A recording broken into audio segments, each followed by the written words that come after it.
I'm going to talk to you a little bit about forgiveness and how to do it, because there is a skill set to it. This is going to be a bit of a longer video, so you might want to save it for later. That way you can come back to it when you need it. Hi, my name is Ronnie Littlewood. I've worked with thousands of couples, and I know that one of the things that makes really healthy, good, long-term marriages is this concept of forgiveness. Now, typically when we think of forgiveness, it's kind of like this religious concept.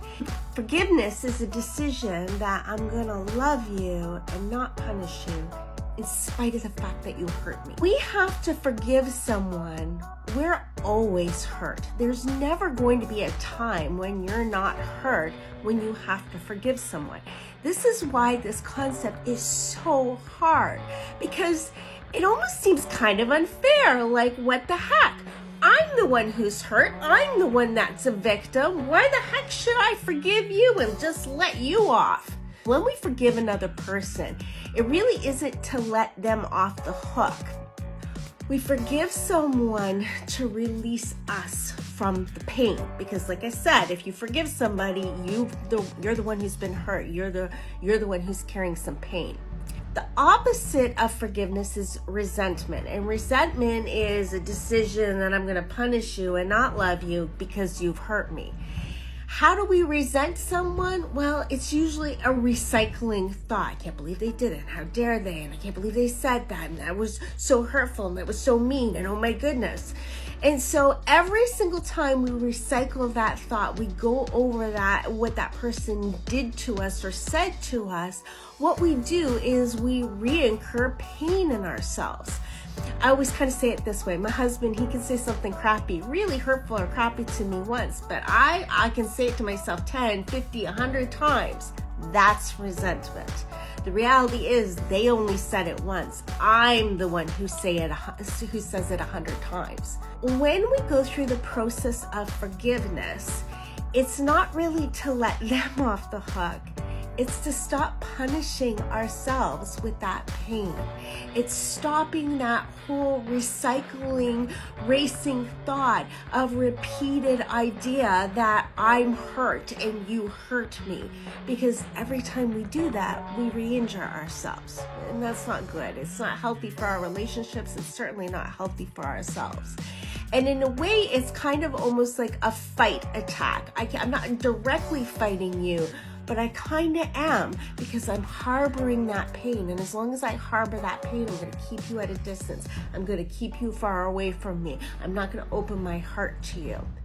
But then we never heal. We might feel stronger and more in control, but we technically never do heal. The first thing that I want you to do is you have to acknowledge that you've been hurt, okay? And acknowledgement isn't self-pity, how dare they? Acknowledgement is like, this sucks. That was really hurtful. I didn't like that. That really upset me. Then to have a little bit of empathy for yourself, right? Like, oh, hon, I know that was hard. And you're a good person, and you try so hard, and it's not fair that you got hurt. A little bit of tenderness and empathy for yourself can shift you into a new emotion, an emotion that's not rage-filled or anger-filled or really rebuking or attacking.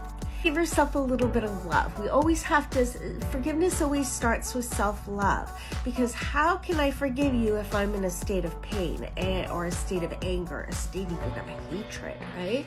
So I can't be in hatred and in love at the same time. But when I give myself a little bit of love, it's just that, you're good, you tried hard, you're doing good things, do this. So I'm just giving myself a little bit of self-talk, a little bit of encouragement. Okay, the next step, and this is hard, guys, is that I have to make a decision that I'm gonna love this person, or at least stop punishing them, so that I can stop punishing myself.